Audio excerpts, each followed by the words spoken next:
Hello, I'm Janice Karen, Director of Policy, Technology, and Innovation at the Massachusetts Health Data Consortium, or MHDC. I run our Data Governance Collaborative, also known as the DGC. We start each of our weekly meetings with a series of industry quick updates to learn about new and proposed regulations, laws, standards, industry initiatives, and other activity. Join us for this week's updates. If you'll move to the first update, thank you. So the first, I'm afraid that a lot of the things today are a little bit on the dreary side.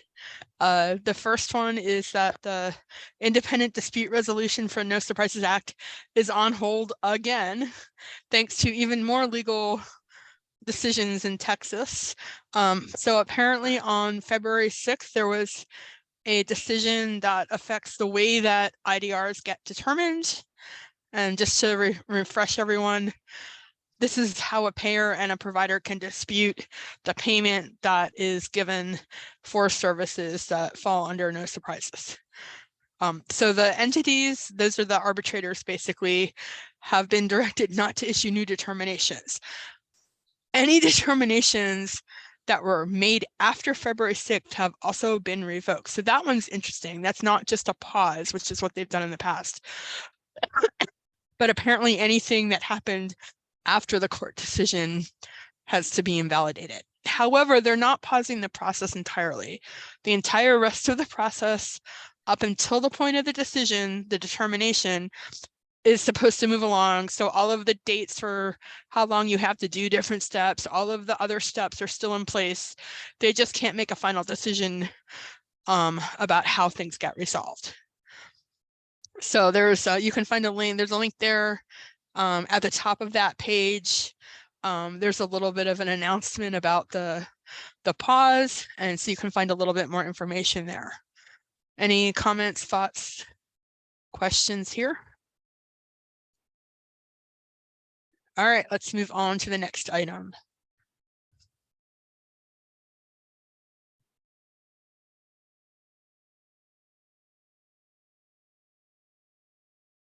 I couldn't tell what that said. Is there any issue? Okay, wonderful. So the next thing is that on Monday, ONC and the Sequoia Project announced the first 6 TEFCA QHINs. Some of them are folks that we assumed will be part of that, like Commonwealth and Epic, but there's 6 of them in total. I actually am not familiar with all of those organizations, but the key thing is that these organizations have committed to all of the rules for being a QHIN and supposedly to a 12-month go live timeframe. There was a announcement on Monday but I wasn't able to attend, so I don't know if they went into any more detail on the live announcement. But from what they've disseminated after the fact, it's not precisely clear what actually is meant by the 12-month go live timeframe in terms of, do they have to have everything supported?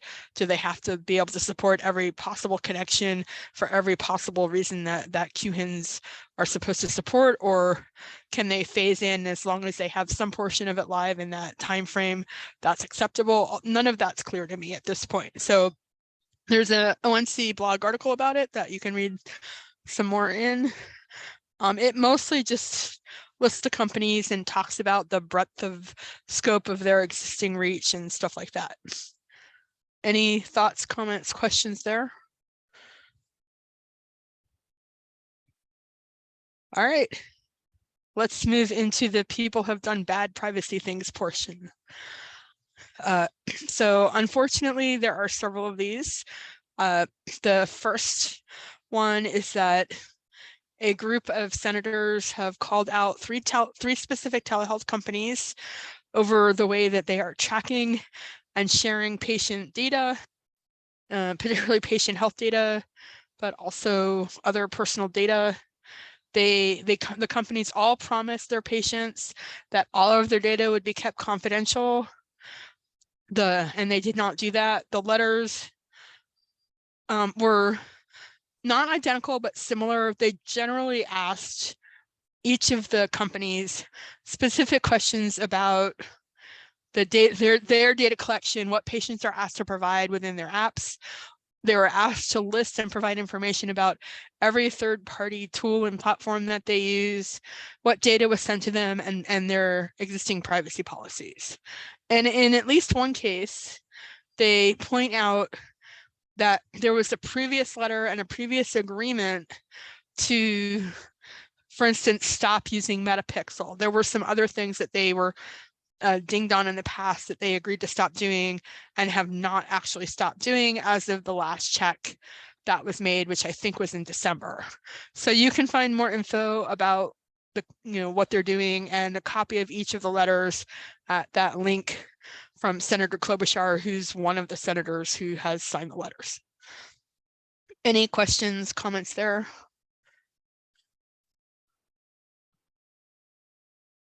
All right, moving on to the next privacy violation. FTC has taken its first enforcement action under the health breach notification rule.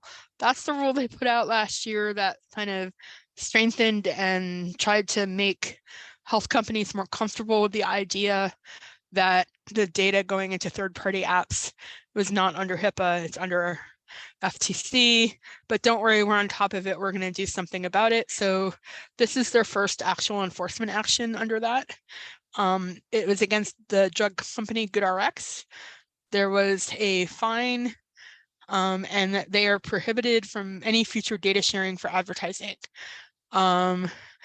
Basically, the biggest problem was that they have a specific privacy policy, and they violated their privacy policy, and then they did not report. In addition, they're required to report if they make an unauthorized disclosure of any sort. They're required to self-report that, and they did not do that.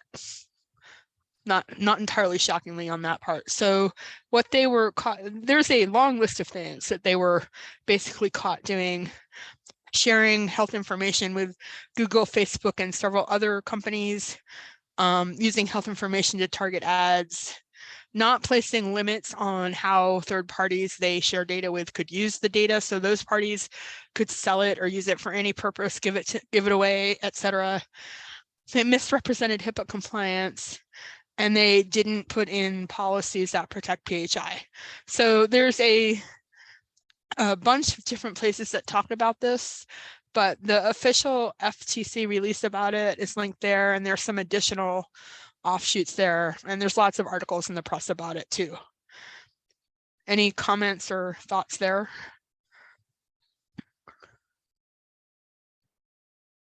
All right, let's go on to the next privacy violation. So the Washington Post just published the results of their investigation into the sale of mental health data. And basically what they did was they contacted a whole bunch of mental health apps and other sources, and they found 11 companies that were willing to sell them. They tried to, they contacted them to buy data. And they were willing to sell them mental health and sometimes other health data. And in some cases, it was only aggregated data, but in other cases, it was direct PHI of individuals. And they got things like a list of people taking particular antidepressant medications, lists of people who are known to be insomniacs, and even people with Alzheimer's and other things that are completely unrelated to mental health. They looked at some research that's been done by others, and they actually explicitly used the term creepy. That researchers were using it, but they included that most mental health apps have quote unquote creepy privacy policies. And we had a presentation on this topic last year as well, and that definitely coincides with what they found in their research as well. So buyer beware, I guess. The FTC, going back to the last slide a little bit, the FTC has some authorities to police this. They're starting to do it. Obviously, they started with the GoodRx, which, as you could tell on the previous slide, was just an egregious breach of privacy. But they are starting to look at these things. And if you may remember, we spent a couple of meetings going through the RFI that they put out last year, where they were clearly extremely fed up with the, with the data collection as a whole, data surveillance and data privacy. That was not specific to healthcare, although they called out healthcare in certain ways there. So the FTC is clearly looking to trying to get the authority to do more about it, but they do have some levers now that they are starting to use. So you can find the article there. Obviously, it's the Washington Post. So if it is behind a paywall with a limited number of free articles per week. But if you do have the ability to take a look at it, I would definitely recommend. It's not surprising. It's not even really shocking, but it's definitely horrifying. And, just sort of in keeping, that's 3 separate, completely unrelated privacy issues just in this 1 week. So any thoughts or comments about this one in particular, or the state of data privacy as a whole?